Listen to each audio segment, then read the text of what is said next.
An ka foli bɛ se an baden bɛɛ lajɛlen ma. An bi Ala fo k'a ɲini Ala fɛ a ka kisi ani nɛɛma ji di alakiraba kan. A n'a sodenkew a n'a nɔfɛ tugubaga ɲuman bɛɛ lajɛlen. Ala ka ni aw bɛɛ lajɛlen ye o la ne badenw. Bi an bɛ juillet kalo tile 23 san 2020 an bi o la bi. An ka bi video bɛna boli an balimakɛ dɔ kan ni o ye Mamadu Sankare. Mamadu Sankare n'ale sigiyɔrɔ bɛnnen don États-Unis jamana ma an bi don min na i n'a fɔ bi. Ani an balimakɛ dɔ ni o tɔgɔ ye Fuseni Sidibe. Fuseni Sidibe a yɛrɛ ko a ka kuma la ko ale ye balontanna de ye k'a ye san 3 kɛ Iran jamana la balontan na. En même temps bi a sigilen don Maroc. O kama ani Mamadu Sankare video dɔ kɛ nin ka bɛn an ye dati min di juillet kalo tile 12 Mamadu Sankare ka page sanfɛ. A doni kama u ye galon caman tigɛ nin ka da an karamɔgɔw la. U tilala ka manipulation caman kɛ a don ka manamanakan caman fɔ k'u da sago o caman fɔ nin don ka ɲɛsin a Seydi Sherif Usman Madani Haidara ani a Seydi Shuala Bayaya Haidara nin ka se a Sheikh Imam Abu Ja'far Jabate ma. Nin doni kama u ye kuma caman fɔ. An tilala k'a ye Ala nana ka tiɲɛ dɛmɛ ka yira an baden bɛɛ lajɛlen na. An bɛn'o de démonstration kɛ sisan nin ka yira an baden bɛɛ lajɛlen na. A bɛna kabako caman ye video in kɔnɔna la. Mais mandenkaw ko mɛn dan o ye mɛn tigila ye. Ne bɛ dɔɔnin dɔn a la n ye maliyɛn balontan hali n tɛ dogo k'a dogo. N ye san 3 de kɛ Iran n bɛ ka balontan. N bɛ Maroc présentement. Iran tun nana ne de taara n'u ye Bani fɛ ne de taara n'u ye Shuala Baye. O kulo bɛ na. Parce que e bɛ farsi mɛn. Parce que n bɛ farsi mɛn kojugu n'a fɔ bamanankan n'an filɛ ka kuma bamanankan tɔ an bɛ se ka kuma farsi la ten. Donc u ye complot de tracer cɛkɔrɔba in kama a don walahi n'i y'a da o la sini la an ka taa b'u la. Iranien tɛ Mamudigo taabolo fɛ. Awɔ u tɛ suna fɛ. Awɔ u tɛ fa diɲɛ wuli ni se duga misiri kɔnɔ hali n'i bolo minɛ i bɛ bɔ kɛnɛ ma.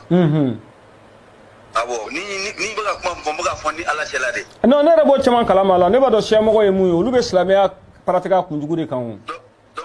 Donc Shuala Baye y'a kale Iranien ye a don ne de bɛ ka kuma yɛlɛma ka kɛ k'a fɔ farsi ye k'a f'u ɲɛna mɛ n bɛ ka yɛlɛ a ma. Wallahi Mamudigo ka fanga k'u b'a ban Iranien ye Mamudigo de ta o tɔgɔ ma don Iranien mun nana a bɛ Bamako Ayatollah wa représentant dɔ don. A ko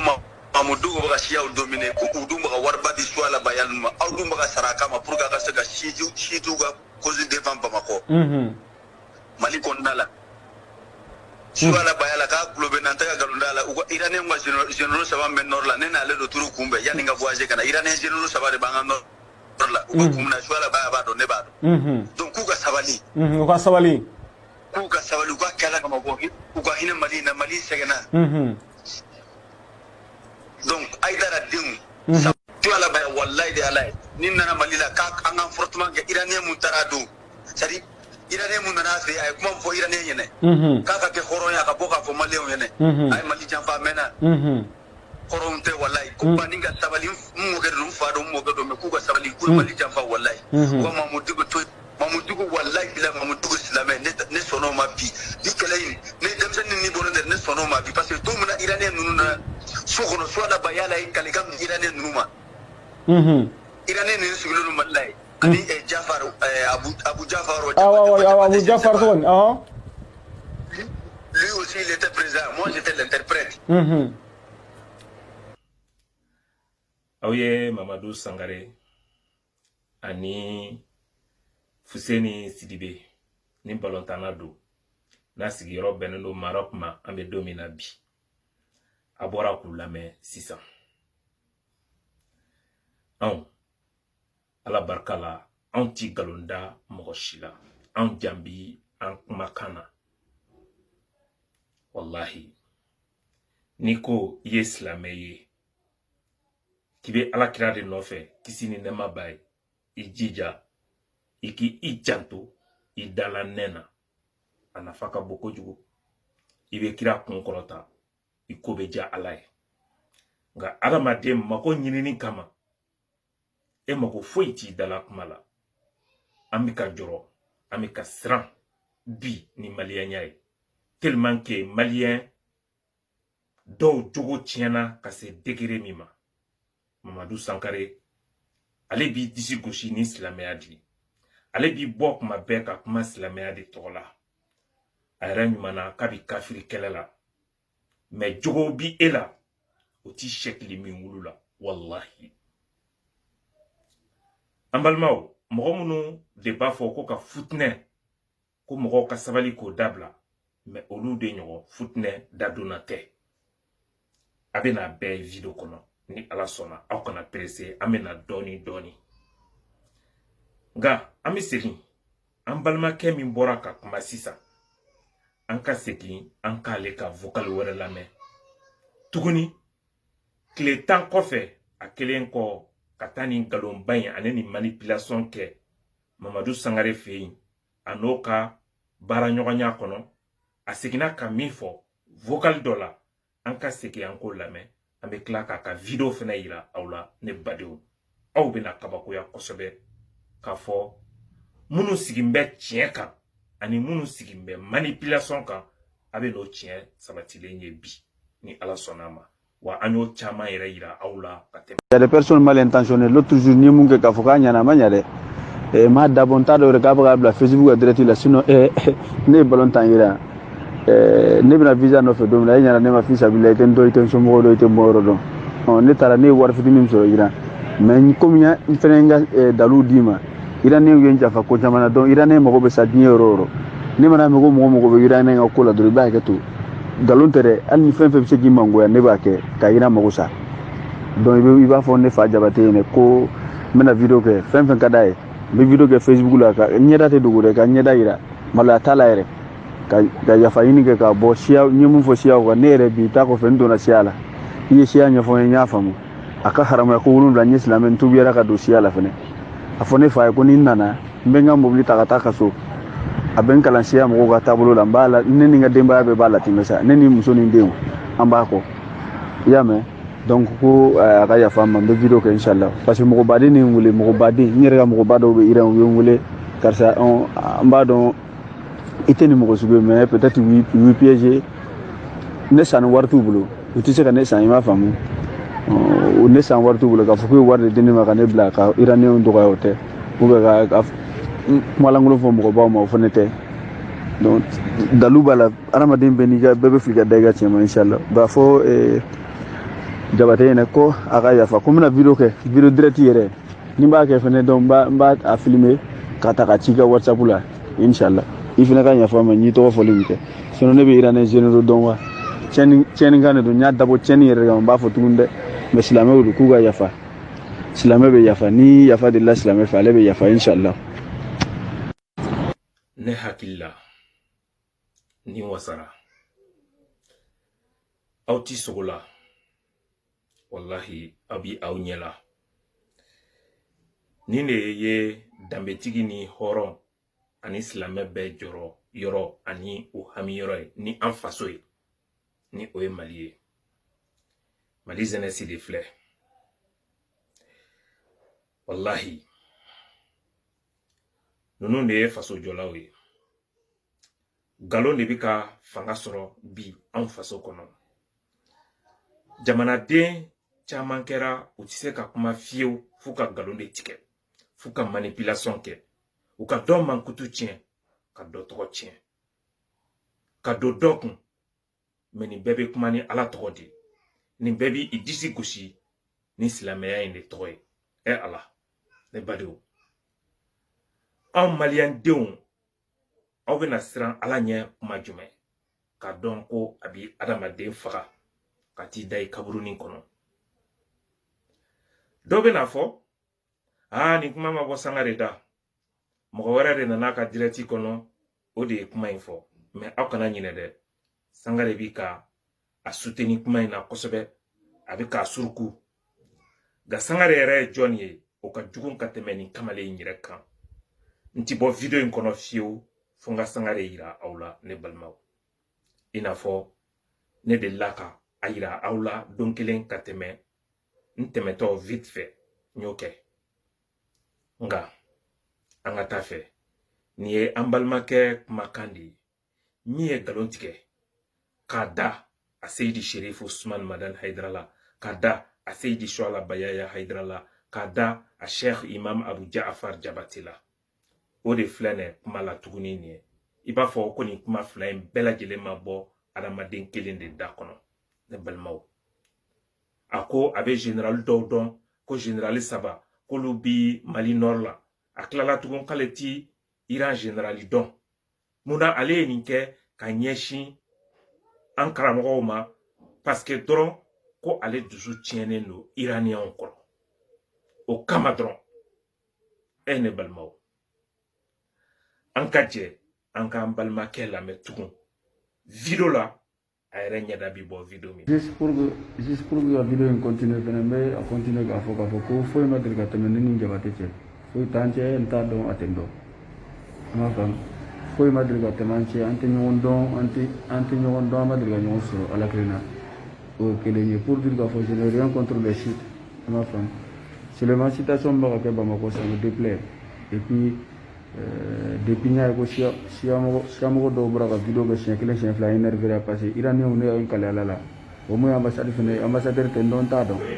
n tɛ mɔgɔ dɔn ambassadeur la n tɛ mɔgɔ dɔn ambassade la n tɛ ambassadeur dɔn c'est pour juste démentir les faits et puis ka yafa deli bɛɛ fɛ donc o bɔlen kɔfɛ la fɛnɛ siya in fɛnɛ a ɲɛfɔra n ye k'a détail dira n ma k'a ɲɛfɔ n ye bien vrai que n ye Iran sigi kɛ mais n tun tɛ fɛn dɔw dɔn n y'olu fɛnɛ dɔn donc n bɛ video adressé n fa Jabate la ɲanga du n bɛ segin a kan n tɛ ɲɔgɔn dɔn ni rien foyi t'an cɛ i m'a faamu donc an ka jɛ k'a di ala ma inchallah donc de fait que u ye n kɛlɛ u ye n janfa de fait que u ye n janfa n ye n kale ala la fo ka taa se dugukolo ma an bɛ ɲɔgɔn kɛlɛ fo ka taa dugukolo meleke sankolon bɛ meleke ne n'olu mɔgɔ ninnu bɛ ɲɔgɔn kɛlɛ donc fɛn fɛn bɛna n'u ka jamana tɔgɔ tiɲɛ ne b'a kɛ donc ça n'a rien à voir k'a fɔ ko bon mun ye ɲaga du tɔgɔ fɔli ye fɛn na o ma ɲa n bɛ segin a kan a tɛ n ci a tɛ n dɔn a ma deli ka n bila ci la fɛnɛ moi je n'ai rien contre les chiites iraniyɛnw ye ne ta ka bɔ jamana dɔ kan ka taa jamana dɔ kan ka n bila baara la u kan ka wari min di yan u m'a di n ye n kale n bɛ Iran kɛlɛ fo ka diɲɛ wuli donc fɛn fɛn bɛ Iran tɔgɔ tiɲɛ ne b'a kɛ donc comme n y'a fɔ cogo min na ɲɛnɛmaya ye fili ye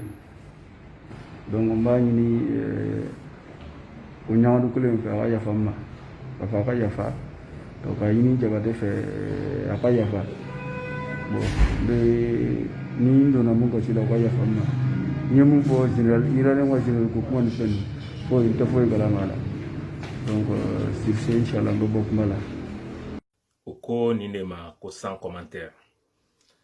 ne hakili la ni wasara Sangare an bɛ min f'i ɲɛna n'i bi bɔ réseau sanfɛ ka kuma a dɔn k'i bi ka kuma n'i ka hakili de mais ko hakilimaw de fɛnɛ bi k'i lamɛn mun ka jugu adamadenya la i sigilen don i bi ka kuma ala tɔgɔ la ala kira tɔgɔ la kisi ni nɛɛma b'a ye mais i lamɛnbagaw u tigɛlen don i la i ka kumaw bɛɛ lajɛlen b'a dɔn ko manipulation don bɛɛ lajɛlen b'a dɔn ko argument ti a kɔrɔ adamadenw ɲɛɛlɛnna adamadenw b'i ko kalama an fɛn fɛn bi ka kuma réseau sanfɛ an lamɛnlen don ala an jugu n'i ye tiɲɛtigi ye u b'a dɔn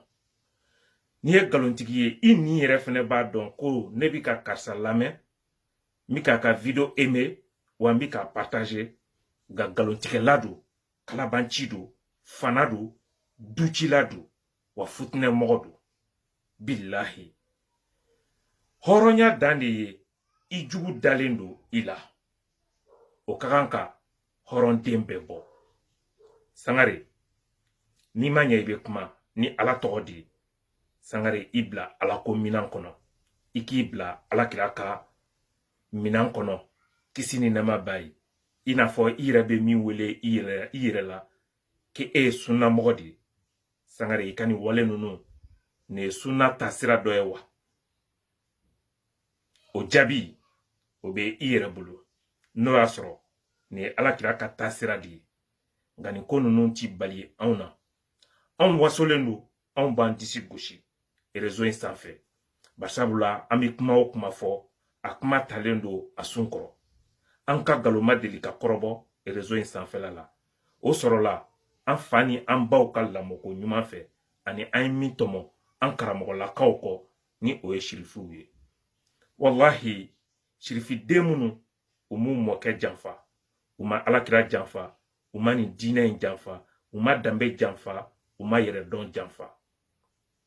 o la an b'an disi gosi ni an karamɔgɔw ye k'u ye sira min yira an na ko lebu yɔrɔ tɛ sira in na an badenw aw yɛrɛ ye mɔgɔ min kumakan mɛn mɔgɔ min ale de tun bɛ ka manipulation kɛ ani Sangare de jɛra ka kɛ ɲɔgɔn fɛ ni ka a futinɛw da don o mɔgɔ kelen tilala ka bɔ tuguni ni ka kuma wɛrɛ fɔ min ni dɔ in ti kelen ye k'u ka yafa silamɛ bɛ yafa ni yafa de la silamɛ fɛ ale bɛ yafa inshallah k'u ka yafa silamɛ bɛ yafa ni yafa de la silamɛ fɛ ale bɛ yafa inshallah ni yafa ɲinina silamɛ fɛ ale bi yafa o ye tiɲɛ ye o de ye alakiraba kisi ni nɛɛma b'a ye ale ka sunna ye nka sunna kuma bi da caman na o ni sunna ka jan i b'a fɔ ko jɛgɛjalan ani baji komi maa caman fana bi seli olu ti silamɛ ye kafiri ka fisa ni olu ye ni ma bɔ Hayidara da dɛ parce que dɔ bɛ seli mais kafiri don quoi parce que dɔ bɛ seli mais kafiri don quoi parce que dɔ bɛ seli mais kafiri don quoi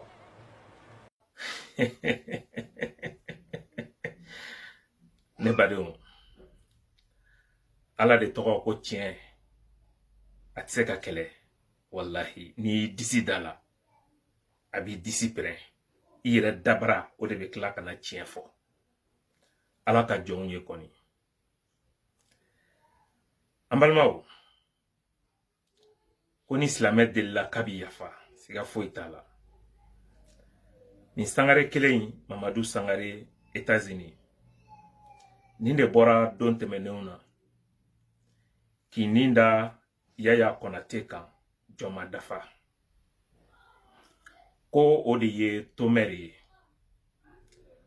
ka se yɔrɔ la ko fo ka bɔ ni kuranɛ ye k'i kale kuranɛ la ka ti tomɛri ye ala sɔnna Yaya Konate bɔra ni kuranɛ ye k'i kale diɲɛ bɛɛ ɲɛna ka tila k'a ka danga don Sangare siranna a jatigɛra barisabula a b'a dɔn Yaya Konate tiɲɛtigi don a tugulen don tiɲɛtigi fɛnɛ kɔ ni o ye sirifiw ye a siranna a ma se ka bɔ ni kuranɛ ye k'a sɔrɔ a y'a ka dabarabaya kan fɔ a donni kama réseau de sanfɛ mais a taara Yaya Konate ka duguma sira fɛ cette fois ni o ye a ye Yaya wele a ka privé la a ye fan bɛɛ kɛ Yaya mankan ye Yaya ka privé kɔnɔ a ye vocaliw bila ka jigin dɔrɔn a ye yafa deli Yaya Konate fɛ a ka privé la a vocali maralen don ne bolo a bɛ n bolo o ti jinɛya ye dɛ ne ni Yaya Konate anw de ye kelen ye an bɛ baara kɛ ɲɔgɔn fɛ i k'o dɔn quoi n b'a dɔn i b'o dɔn fɛnɛ donc i ye kuma minnu fɔ i furumuso fo k'o da don kuma la o fɛnɛ kana yafa deli kɛ Yaya fɛ diɲɛ kan foyi tɛ yen e ma taa min fɔ Yaya ye dɔrɔn ka dɛsɛ ka bɔ ni kuranɛ ye k'i kale faden kɛnɛ kan bɛɛ ɲɛna i n'a fɔ Yaya y'a kɛ cogo min billahi ni ye min ye baladen da o de bɛ balaba da Yaya y'a ka tiɲɛtigiya a y'o sɔrɔ a karamɔgɔ la a Seydi Sherif Usman Madan Hayidara o la ni nin da anw kɛlɛli ka réseau kan billahi don o don an b'i lebu yira diɲɛ la nka anw bi k'i sutura halisa sɔnna i kumakan i muso kumakan a bɛɛ bi ne bolo n ka mara kɔnɔ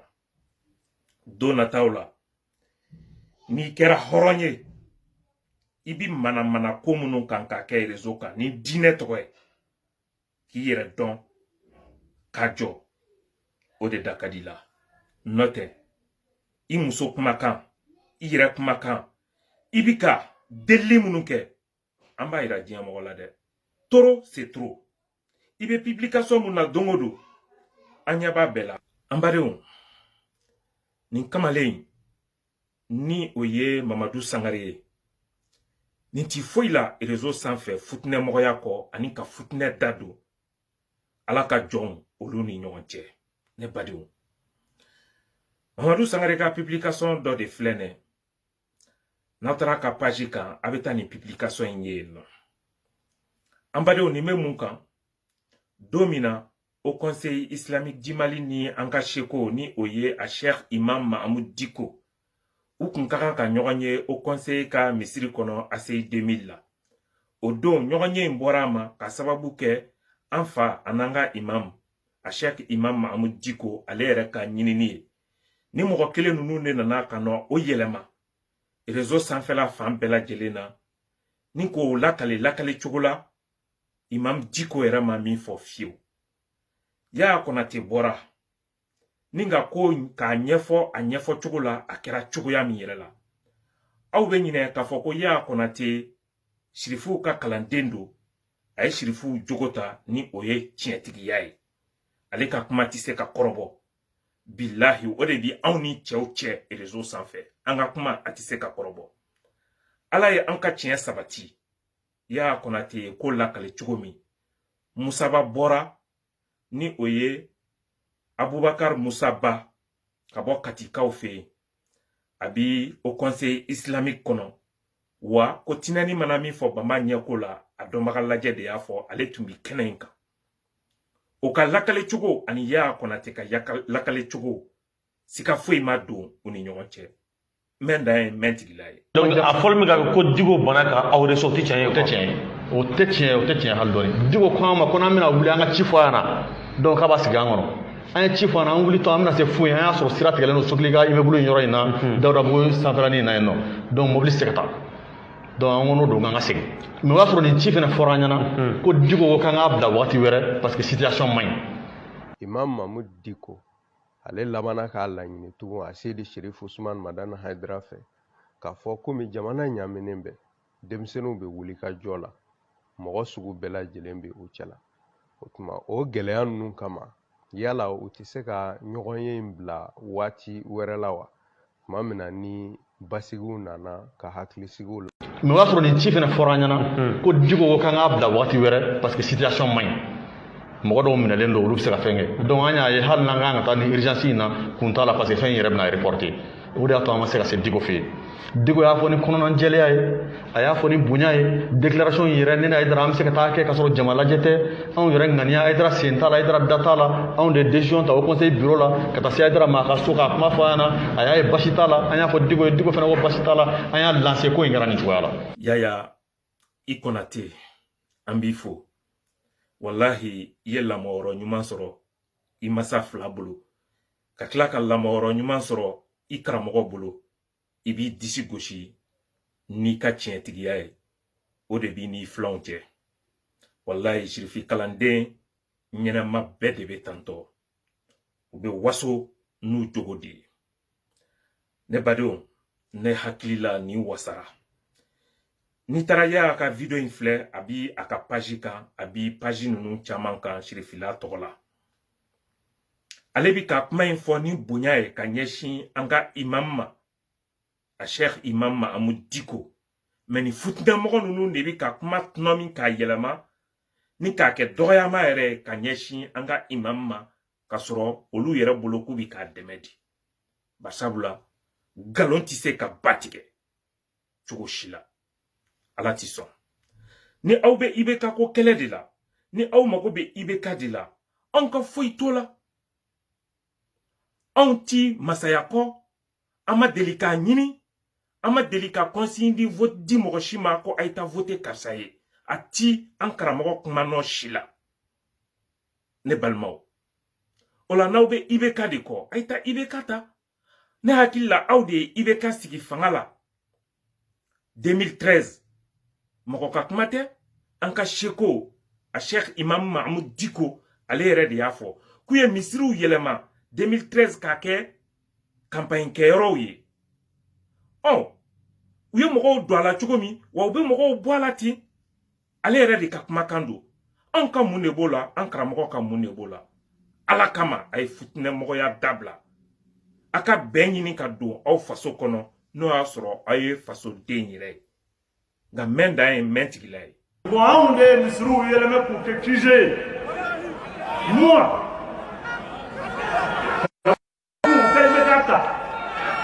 en 2002 ka wuli ka jɔ a kokɔrɔ